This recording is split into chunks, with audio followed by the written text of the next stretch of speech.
America's Stonehenge, the forbidden monument that changes everything. 1. The message carved in stone. The first impression of America's Stonehenge is one of silence. The forest that surrounds it absorbs sound, muting the world beyond. Only the wind, moving gently through the trees, breaks the stillness. But if you step closer, if you touch the rough edges of the stone walls, if you let your eyes adjust to the play of light and shadow, you begin to see something unsettling. This place is not just a collection of rocks. It is a language, carved in granite, waiting for someone to listen. Archaeologists who visit often dismiss the markings as scratches made by nature, the product of centuries of weathering. Yet when sunlight cuts across the surfaces at dawn or dusk, patterns emerge, lines too straight, curves too deliberate, intersections too precise to be random. In the main chamber, a faint groove follows a geometric path, turning at sharp angles that mimic a triangle repeated again and again. To the untrained eye, it is nothing. To the linguist or the historian of symbols, it is a revelation. Triangles are not mere shapes, they are ancient codes. In cultures from the Celts to the Sumerians, from the Andes to the Nile, the triangle stood for power, divinity, and balance. How could such a motif appear here in New England long before Europeans officially arrived? But the mystery deepens when you compare the markings to known ancient scripts. Some lines seem to echo Agam, the alphabet used in early medieval Ireland, a system of notches carved into stone to record names, prayers, or sacred places. Others bear resemblance to Proto-Canaanite characters, some of the earliest written forms known to humankind. A handful of researchers, working outside academic approval, claim that a sequence on one hidden wall resembles Sumerian pictograph symbols used over 5,000 years ago in Mesopotamia. Could these be coincidences? Perhaps, yet coincidence begins to crumble under repetition. How many times must a mark resemble a letter before the possibility of language becomes undeniable? One carving in particular unsettles even the skeptics. It is shaped like a serpent coiled around a circle, etched faintly into the stone of a chamber wall. To the uninitiated, it is a crude drawing.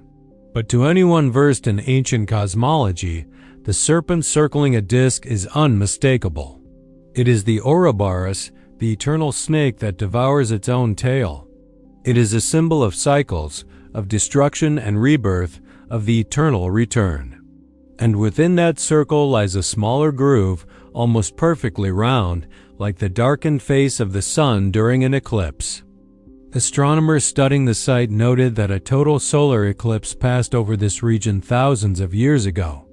The dates, when cross-referenced with astronomical software, align with shocking precision. Someone not only saw that eclipse, they memorialized it in stone. The implications are staggering. To predict or record such an event requires astronomical awareness, long-term observation, and a cultural reason to treat the eclipse as sacred. If this is true, then America's Stonehenge is not a random collection of rocks, but a message. Not simply a structure, but a statement. And the question becomes, who was the author? Local Native American tribes have rich traditions of stonework, but the alignments and inscriptions don't match their known cultural styles. Colonial farmers, often blamed for stacking rocks in the forest, could not have encoded Bronze Age symbols or astronomical cycles into stone chambers. If the carvings do indeed belong to Old World scripts, then someone crossed the Atlantic long before Columbus, long before the Vikings, long before recorded contact. And they left behind not just stones but words. Words carved for the future, knowing that only a patient eye would rediscover them. Critics push back. They argue that the markings are wishful thinking, that human beings are skilled at finding patterns where none exist. They dismiss the serpent as a trick of the light, the triangles as meaningless scratches. Yet if that is the case, why do so many independent observers across decades see the same motifs? Why do alignments within the site correspond so neatly to celestial events? At some point, the line between skepticism and denial begins to blur. The markings are more than curiosities. They form a narrative. They speak of cycles, of power, of cosmic events. They may even serve as instructions. In ancient traditions, symbols carved in sacred places were not mere decoration. They were functional, acting as talismans, guides, or warnings. Could it be that the builders of America's Stonehenge left behind a manual, a coded language not for us, but for themselves or for whoever would inherit the land centuries later?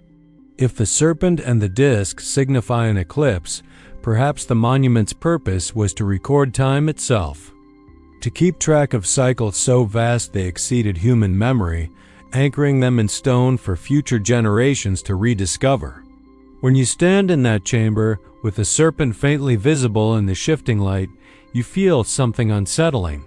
Not fear, but weight. The weight of words that do not belong to you. The sensation that someone is whispering across centuries, urging you to understand. And you begin to wonder, are we the audience or merely the eavesdroppers on a message that was never meant for us?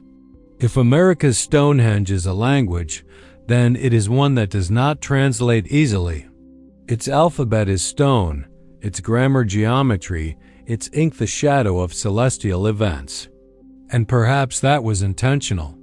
A message carved not for the casual observer, but for those who would look deeper. For those willing to question the stories we've been told about who lived here, what they knew, and how far they traveled. And if the message is real, then one conclusion becomes inescapable. History, as we know it, is missing entire chapters. And those chapters are still written, waiting silently in the stones. 2. The sound of the monument. The power of stone is often measured by what it reflects in sunlight or by the weight of its immovable mass. Yet here, among the quiet chambers of America's Stonehenge, another dimension emerges, one not of sight, but of sound. For centuries, visitors walked through these corridors unaware that every word they spoke, every breath they released, was being shaped by the very stones around them. Only recently have researchers begun to suspect that this site was not built simply to mark the heavens, but to manipulate the invisible world of vibration. Step inside one of the central chambers and the difference is immediate. A whisper carries farther than it should, bouncing across walls carved not at random, but with a precision that suggests intent. A simple clap of the hands lingers, morphing into a hollow resonance that seems to hum within the chest of anyone standing inside. Those who've experienced it firsthand describe the effect as haunting, like the chamber itself is speaking back. Some visitors leave unsettled, convinced they have felt a presence in the sound. Others linger, intoxicated by the sense that the stone is alive. The mystery deepens when controlled tests are performed. In one such experiment, researchers played a steady tone, 110 Hz inside the chamber. The walls responded. The air vibrated. The sound pulsed in waves that refused to fade as quickly as physics would predict. A recording device captured the resonance, showing frequencies bouncing in sustained echoes. More fascinating still, those standing inside reported changes in perception. A subtle buzzing in their bones, a strange stillness in their thoughts. Some claimed their heartbeats seemed to sync with the vibration. Others admitted to a fleeting dizziness, as though the chamber had drawn them into its rhythm. Skeptics dismiss such experiences as psychological suggestion, the human mind filling empty space with imagined sensations. But this explanation falters when placed alongside similar discoveries at other ancient sites. Across the world, structures built thousands of years ago appear to share this same fascination with acoustics. In Malta, the hypogeum of Calsaflini produces resonances that affect human brainwaves when deep male voices chant inside. At Chivindihuantar in Peru, Underground galleries were designed with stone ducts that transformed the sound of conch shells into the roar of a jaguar, a sacred animal in the region's mythology. Even Göbekli Tepe, older than Stonehenge itself, reveals evidence of chambers that amplify certain frequencies. Could it be that the builders of America's Stonehenge belong to this same tradition of sound engineers crafting sacred architecture not just with stone, but with resonance? If so, what purpose could sound serve? One theory suggests ritual. The chambers may have been designed to enhance chanting or drumming, creating altered states of consciousness during ceremonies. Ancient cultures often saw vibration as a bridge to the divine, a way to communicate with the unseen. Another possibility points to healing. In various traditions, specific frequencies were believed to align the body with cosmic forces, restoring balance. Could the hum of 110 Hz, pulsing from these chamber walls, have been seen as a form of ancient medicine? And then there is the most radical idea. That sound itself was a kind of technology, a tool not of faith but of function. If stones can resonate, can they store information? Can they carry memory? Could the site have been constructed as a library of frequencies, a device that only activates when the right tones are produced? The concept may sound far-fetched, but physics itself whispers agreement. Sound is vibration. Vibration moves matter. At high intensities, vibration can fracture rock, levitate particles, even shape patterns in sand and water. If ancient builders learned how to manipulate sound, even in rudimentary ways, their ability to move and position massive stones becomes less implausible. Could America's Stonehenge have been a workshop of resonance, a place where vibration was harnessed for both spiritual and practical ends? The possibility lingers in every echo that refuses to die within its walls. One detail strengthens this suspicion. Several stones at the site contain narrow slits, carved deliberately through their mass. When the wind moves through them, they whistle, producing tones faint yet distinct. To modern ears, it is eerie, almost accidental, but to ancient builders, it may have been essential. Imagine a circle of stones that not only marks solstices but sings when the wind passes at the right angle, turning weather into voice. Imagine chambers that do not merely house ritual but amplify it, shaping chants into frequencies that press against the edges of perception. If this was the design, then the monument was not silent. It was a living instrument, and perhaps it still is. Some visitors, standing quietly inside, swear they can feel it. The walls breathe back, the air vibrates, the silence hums with an invisible rhythm. Whether that sensation is psychological or physical hardly matters. In the end, what they experience is real. The undeniable impression that the stones are not mute witnesses to history, but active participants. They are not relics of a forgotten culture, but remnants of an intelligence that understood something we are only beginning to rediscover. That sound is not just noise. It is power. And here, in this forest clearing, it has been carved into stone. 3. The line that connects the unknown. From above, America's Stonehenge looks isolated, hidden in a patch of New England forest that seems far removed from the grand stage of world history. It feels provincial, a curiosity tucked away in the hills of New Hampshire, remarkable perhaps for locals but unlikely to carry weight beyond its borders. And yet, when mapped against the globe with the precision of modern technology, something extraordinary emerges. This humble arrangement of stones appears to be part of a network and invisible geometry that stretches across continents, linking sites separated by oceans and ages. It began with a simple observation. Draw a line through the monument's central altar, extend it eastward, and you arrive at Almendres Cromlech in Portugal, one of Europe's oldest stone circles, older even than Stonehenge itself. To dismiss this as chance seems easy. until you notice that extending the line farther still draws it into the Mediterranean past Malta's hypogeum and onward toward the ancient Levant, where the roots of Western civilization itself took form. Reverse the line to the west and it continues through North America, brushing against mound sites in Ohio before striking the mysterious carvings of Alberta's petroglyphs. Coincidence loses strength with every connection. Researchers have long speculated about ley lines, those enigmatic alignments of ancient monuments across the globe. Skeptics argue they are nothing more than selective geometry, human minds stitching patterns into randomness. But if patterns repeat with uncanny precision, if structures designed for astronomical purposes appear aligned across thousands of miles, then the idea of coincidence begins to look more like a refusal to consider uncomfortable truths. Some of the alignments traced from America's Stonehenge extend even farther into realms of the unexpected.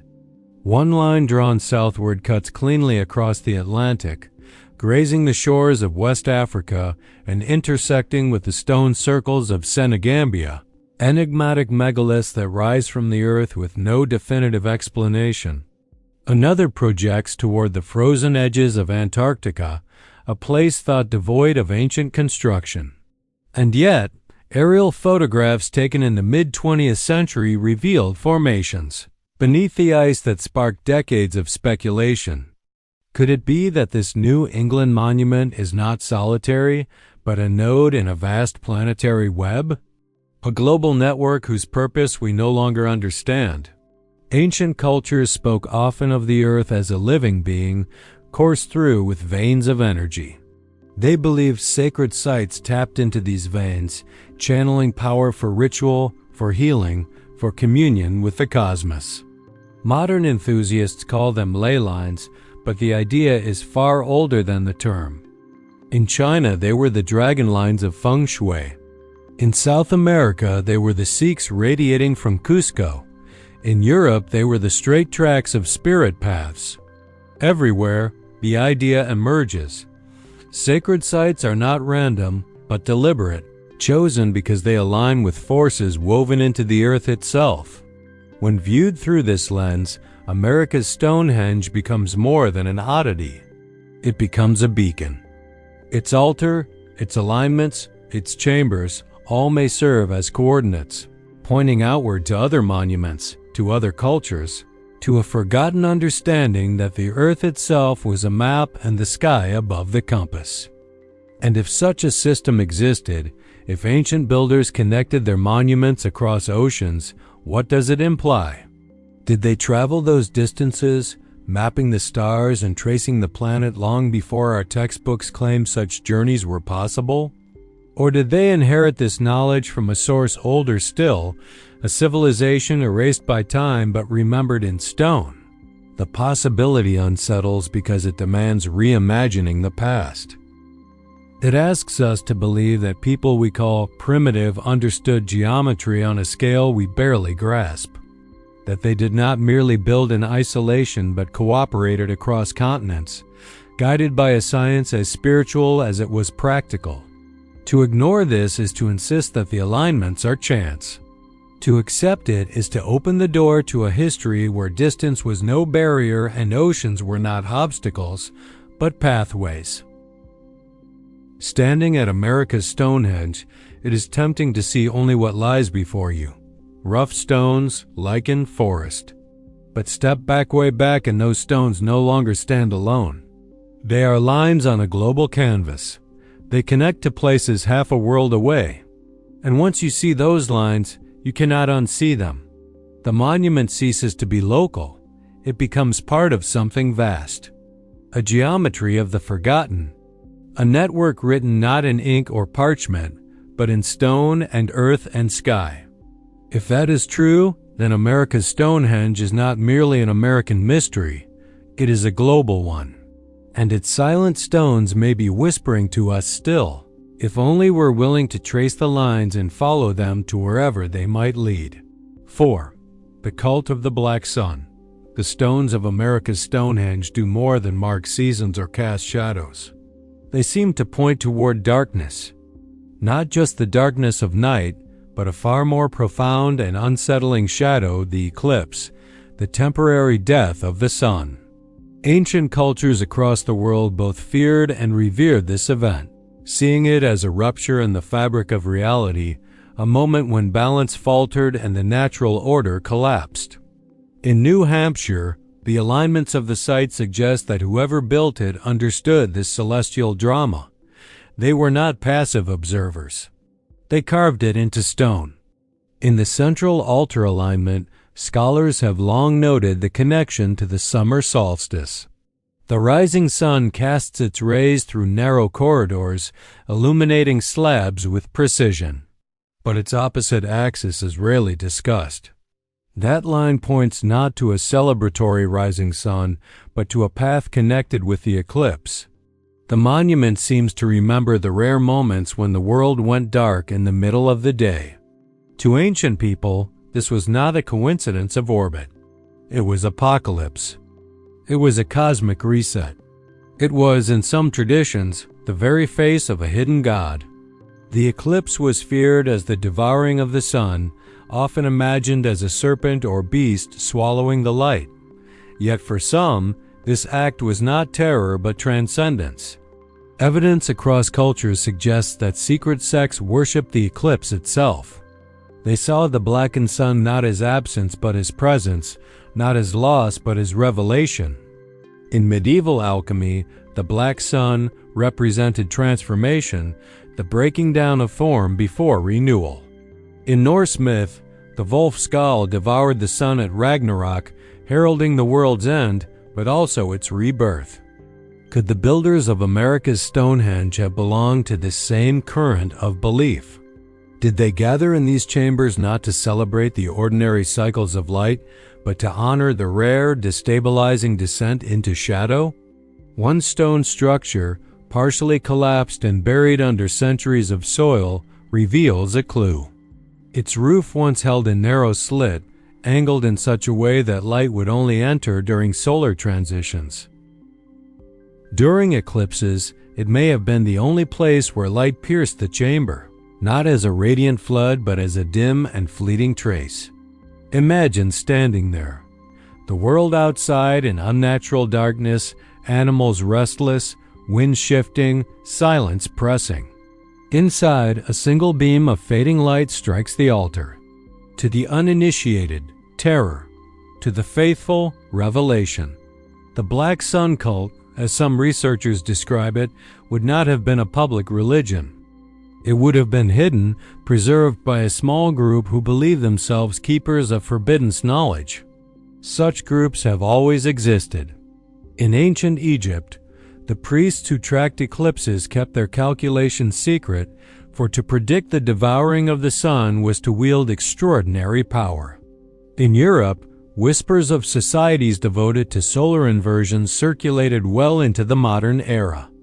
Even in the 20th century, the symbol of the black sun resurfaced in occult circles, stripped from its original meaning but still carrying the weight of darkness and rebirth. If America's Stonehenge was a place of such worship, then its suppression makes sense. A site tied not to the life-giving sun, but to its death, would be feared, misunderstood, even hated. Local legends of gatherings at night, of cloaked figures chanting in the forest, may echo not only modern myth but ancient practice. What if the site's most important rituals were always nocturnal, tied to rare eclipses, moments when the veil between worlds seemed thinnest? A stone near the edge of the complex, half buried and rarely shown to visitors, bears faint circular carvings. When examined closely, one can see concentric rings, darkened over time with a central void. To many, it is nothing. To those who study eclipse iconography, it is unmistakable. The darkened sun ringed in fire. The presence of this carving here cannot be ignored. It is testimony, in granite, that the builders looked to the heavens and marked the moments when day became night. But perhaps the most haunting thought is not that they marked the eclipse. It is that they invited it, that they saw in the shadowed sun a a chance to commune with forces beyond the reach of daylight. The black sun was never just an astronomical event. It was a philosophy, a belief that only in darkness does true transformation occur. Only in silence, in absence, in negation, can one glimpse the eternal. Standing in the clearing, beneath the same sky that once went dark centuries ago, the air feels heavier when you imagine it. Torches burning, chants echoing through chambers that amplify the voice until it trembles the body, the faithful raising their eyes to a blackened sun and calling it divine. It is unsettling, perhaps even frightening, to imagine such devotion. Yet it is also profound, because it suggests that these stones are not only markers of time, they are altars of shadow. And if that is true, then America's Stonehenge was never simply a monument. It was a temple of darkness, a sanctuary of the eclipse, a place where the cult of the black sun found its voice in stone. And the stones, though silent, still remember. 5. The code beneath the soil. The monument above ground is captivating enough. Chambers aligned with the solstice, altars marked with carvings, stones placed with mysterious precision. But beneath the surface lies a dimension of America's Stonehenge that few ever consider. What rests under the soil may be stranger, and perhaps more revealing, than what rises into the air. For the earth itself seems to hold a code and arrangement of minerals and forces that interacts with the stones above, as if the monument were not only a calendar, not only a temple, but a machine designed to resonate with the living planet. When ground-penetrating radar was deployed around the site, the results startled even those who expected nothing unusual. Beneath the main altar, a complex web of mineral deposits came into view. Iron-rich veins stretched like arteries through the bedrock. Quartz pockets glittered invisibly in the dark, hidden until revealed by the scan. Together, they formed patterns that seemed almost deliberate. Nature does not place quartz in perfect geometric alignments with iron flows by accident, or if it does, the builders of this monument somehow knew and exploited it. The chance that the stones above were positioned without awareness of what lay beneath grows slimmer with every discovery. Quartz, in ancient traditions, was never seen as inert. It was the living stone, thought to hold energy, to amplify thought, to carry memory. Modern science confirms at least part of this belief. Quartz vibrates under pressure, producing electrical signals, a phenomenon known as the piezoelectric effect. This is why quartz powers watches, radios, and modern technology. Imagine, then, what it would mean if the builders of America's Stonehenge understood intuitively or deliberately that by placing stones in alignment with quartz veins, it could create resonance, turning the ground into a natural conductor of energy. But the anomalies don't end there. Magnetometers brought to the site have recorded fluctuations in the Earth's magnetic field, particularly during solar storms. On certain days, when the sun hurls charged particles toward our planet, the readings at the monument spike dramatically higher than in surrounding areas. Some visitors swear they feel it, a faint hum in the ground, a subtle vibration through their shoes, as if the earth itself is breathing under the stones. Could it be coincidence? Or is the monument acting as a kind of receiver, amplifying the natural surges of energy and channeling them through the carefully placed chambers? One chilling possibility is that the builders designed the site as a circuit and network where stone, soil, and sky interacted as parts of a greater system. The stones marked the heavens, the soil carried the current, and together they produced an effect we no longer understand. Perhaps it was spiritual, a way to commune with the cosmos by riding on the frequencies of the earth itself. Or perhaps it was practical, a method of storing or directing energy in ways that now seem impossible but once were second nature to ancient minds. A story told quietly among researchers hints at something even stranger. In the 1970s, a group of dowsers, people who claimed to detect hidden energy with rods, visited the site. Skeptics scoffed, but the group insisted they felt currents beneath the chambers, flowing like rivers.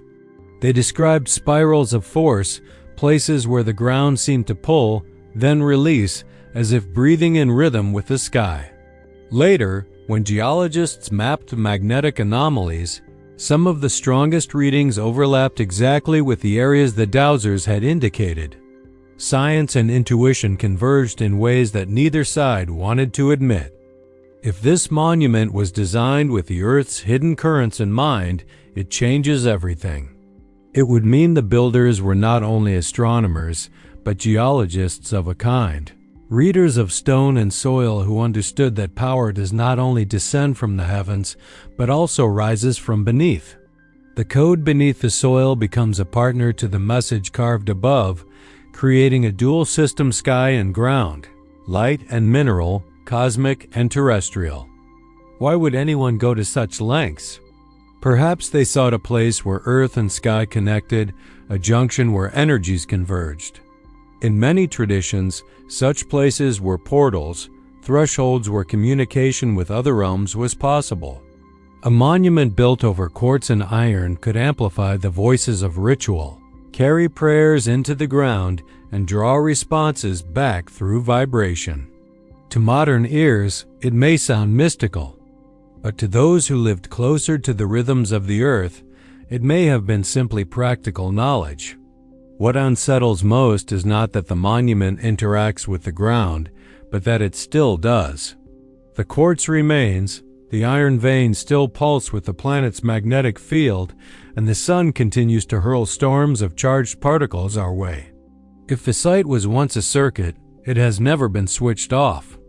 It lies dormant, waiting for those who remember or those who rediscover. And so, when you stand there in silence, feeling the faint hum that some dismiss and others swear is real, the question becomes impossible to ignore. Were the builders marking the heavens, or were they activating the earth itself?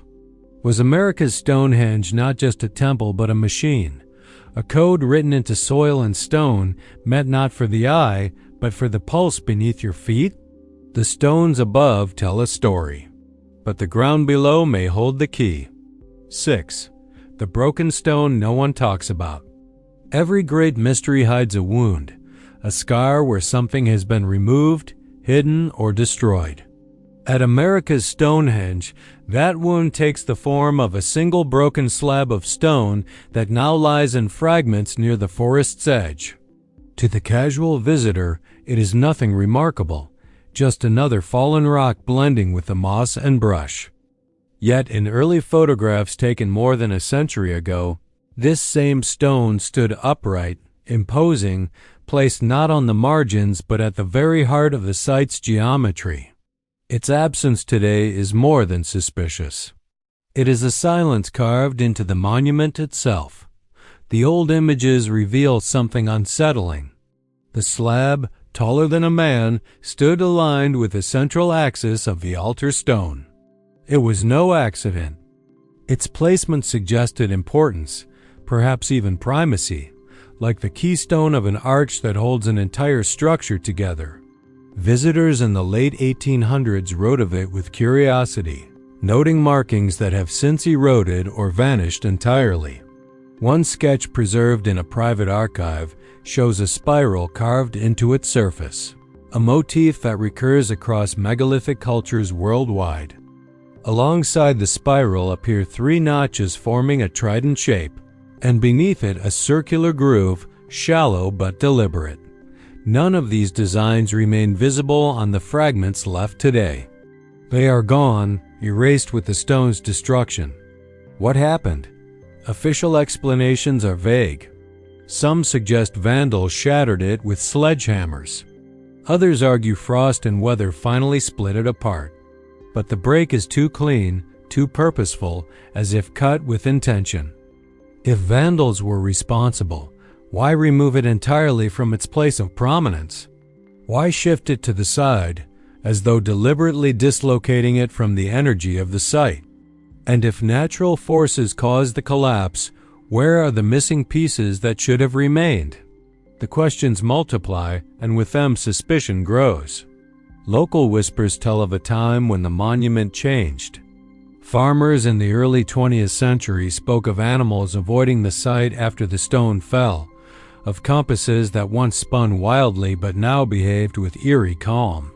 One story, told in fragments, recalls a summer when thunderstorms repeatedly struck near the altar, lightning drawn to the same spot again and again. After the stone's destruction, the storms ceased. If the slab carried markings tied to cycles, if it held significance in the network of quartz and magnetic lines beneath, could its removal have altered the balance of the site itself? Was it a key in a circuit, a seal on a doorway, a piece designed not to stand alone but to complete the whole? Ancient cultures often treated central stones as anchors between realms. In some Celtic sites, a standing stone marked the axis mundi, the world center connecting heaven, earth, and underworld. In Mesoamerican traditions, capstones sealed sacred chambers, protecting what lay within. To remove such a piece was not destruction but desecration, a deliberate act that broke continuity, that silenced a voice intended to endure.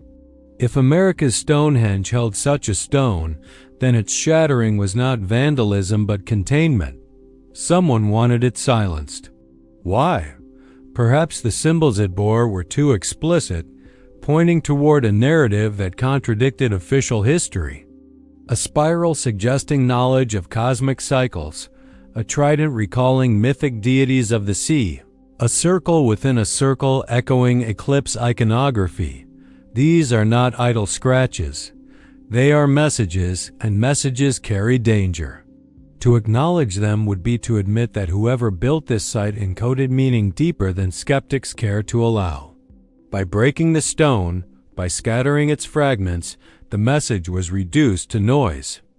And yet the silence it left behind may be louder than the carvings themselves. Visitors today, walking past its remains, feel something missing, though they cannot name it. A sense of incompleteness, as though the site hums in a lower key, its harmony broken. Researchers studying energy fields around the chambers have noted anomalies near the shattered slab, patterns that suggest a disruption in flow, like a circuit with a missing resistor. Could the stone have served as a regulator, stabilizing forces drawn through the monument? If so, its destruction may not have merely silenced the site. It may have unbalanced it. This broken stone, unmentioned in guides, ignored in brochures, may be the most important piece of all, for it embodies a truth that the rest of the monument whispers but does not shout. This place has been altered. What we see today is not what once stood. The site we walk through is a fragment, edited by time, by weather, and perhaps by deliberate hands. And in that edit lies an uncomfortable implication. Someone, at some point, decided the original message should not survive intact. The wound is visible. The silence is deafening. And the question remains, was the stone broken to erase or to protect? To hide a truth too dangerous or to seal a power too volatile? Either way, the monument remembers. And its fracture is a reminder that history does not only fade, it can be broken, hidden, and rewritten in the shadows of the forest, where the stones wait for someone to notice what has been taken away. 7. The silent prophecy. Prophecies are usually spoken aloud, carried through the generations in words, myths, or sacred texts. But here, at America's Stonehenge, there is the unsettling possibility of a prophecy etched not in parchment but in shadow, not declared by priests but encoded in stone. To see it, one must listen not with the ears but with the eyes, watching how the monument interacts with the sky. For the stones do not move, yet they speak. They speak in alignments, in cycles, in light and darkness, and their language suggests that this place was never only about remembering the past. It was also about anticipating the future. In 1941, William Goodwin, an eccentric researcher who devoted much of his life to the site, put forward a claim that at the time seemed ridiculous. He believed the monument was designed as a great clock, a mechanism tied not just to seasonal changes, but to longer, hidden cycles. He suggested that certain alignments only became active at intervals spanning decades, even centuries. These cycles of silence, as he called them, were periods when the monument lay dormant, waiting for the heavens to match the patterns locked into its geometry. Few took him seriously. Archaeologists dismissed him. Academics ignored him. But Goodwin insisted the stones had a rhythm, and if that rhythm were followed carefully, it would lead to a moment of awakening. For decades, his notes collected dust. Until, unexpectedly, the sky seemed to prove him right. In 2013, a rare celestial alignment took place above New Hampshire. The Sun, Moon, and Venus formed a triad in the northeastern sky, converging in a way that echoed carvings long ignored on one of the side chambers. The formation lasted only a short while, but those who were present at the monument described phenomena that remained difficult to explain. The temperature around the site dropped suddenly, despite warm conditions. Recording devices malfunctioned. A low vibration was felt by some beneath their feet, subtle but persistent, as though the ground itself had joined in the alignment. Skeptics argue it was imagination, mass suggestion fueled by anticipation. But those who experienced it recall it with certainty. Something happened. Something stirred. And when the records of the alignment were compared to Goodwin's old calculations, the match was unsettlingly precise. His so-called cycle of silence had ended, just as he predicted. If his theory holds, then the monument is not a static relic, but a dynamic instrument, designed to interact with cosmic events across vast stretches of time. Unlike a sundial, which measures hours, or a calendar stone, which tracks years, America's Stonehenge may function on scales so large they dwarf human lifespans. It may record epochs, not days, ages, not seasons. And its builders, whoever they were, may have possessed knowledge not just of astronomy, but of cycles of recurrence that modern science is only beginning to recognize. But what is it counting toward? That is the question that unsettles the most. If the monument activates under certain alignments, if vibrations stir when heavenly bodies form particular patterns, then the site may not only mark time, it may anticipate a return.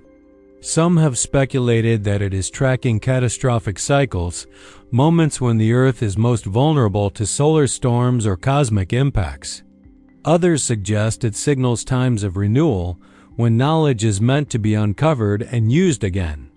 And there are those who whisper of something more mystical still, that the monument is waiting for a specific convergence, a moment when its purpose will be revealed in full.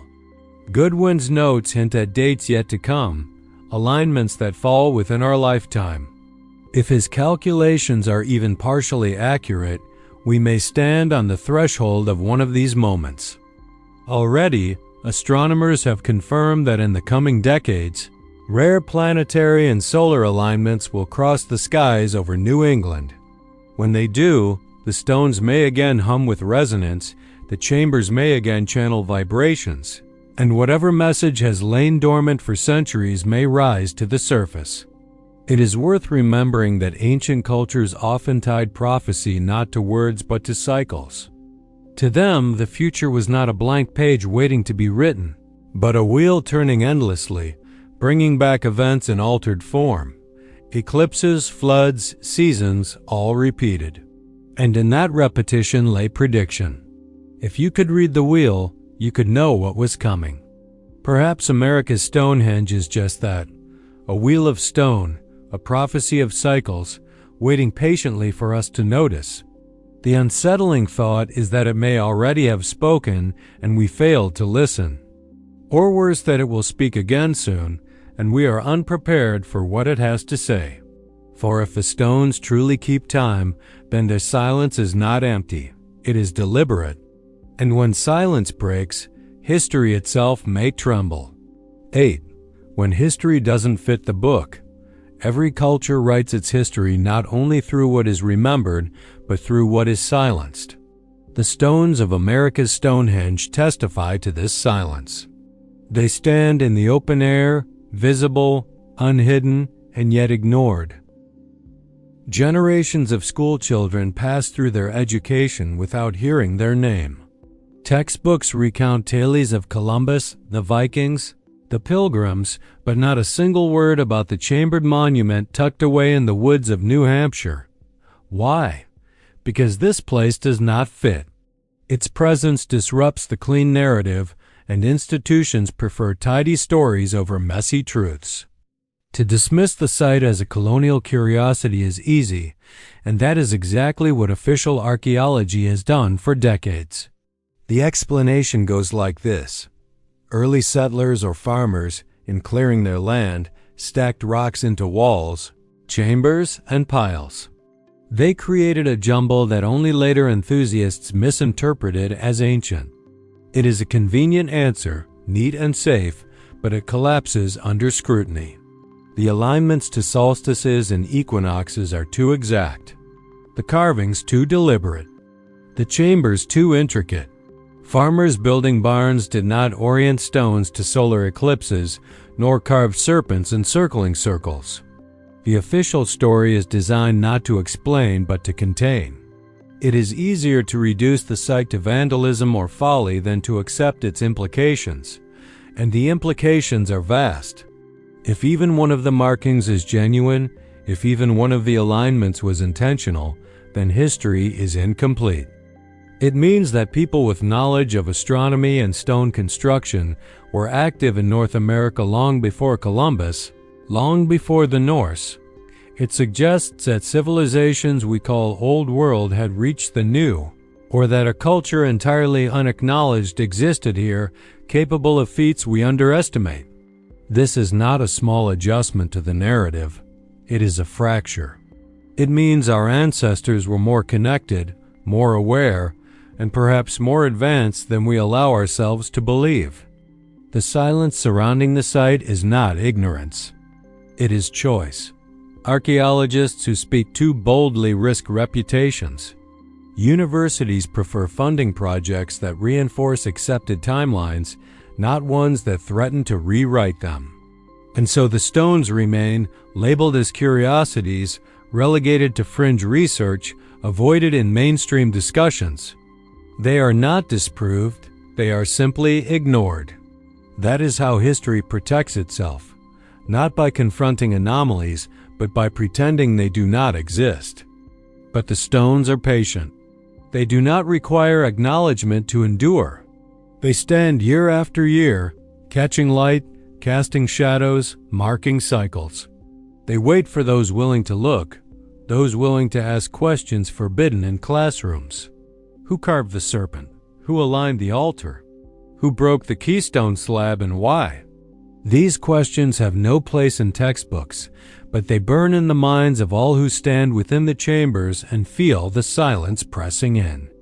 Perhaps the most dangerous truth is not what the stones reveal, but what they suggest about everything else. If this monument is real, then how many others lie hidden under soil and forest, dismissed as natural formations or rubble? How many messages carved in stone have been overlooked because they do not fit the story we are told? America's Stonehenge may be only one voice in a chorus of silent sites, each testifying to a past that refuses to vanish. And so the question is no longer who built it, or even why. The question is why we were never told. Why does the story of America begin with ships crossing the Atlantic when the stones whisper of something far older? Why does the official record cling so desperately to isolation when the earth itself carries evidence of connection? The omission is not an accident. It is a choice that shapes how we see ourselves, how we define what it means to be human, how we understand our place in time. Standing before the altar as the sun sets, you cannot help but feel that weight. The weight of what has been erased, the weight of voices silenced, the weight of a history too complex to fit neatly into the pages of a school book. The stones do not shout. They do not demand. They wait. And in their waiting lies an invitation to doubt, to question, to seek. When history does not fit the book, it is not the stones that are wrong. It is the book. The truth does not vanish because it is inconvenient. It lingers in the forest, etched into granite, humming beneath the soil, vibrating in chambers that still answer when you whisper. It lingers in places like America's Stonehenge, where the past waits for those brave enough to listen. Finally, it lingers in us. For to confront these stones is to confront ourselves, the stories we've accepted, the truths we've ignored, and the possibility that we are far older, far stranger, and far more connected to the forgotten world than we dare to admit.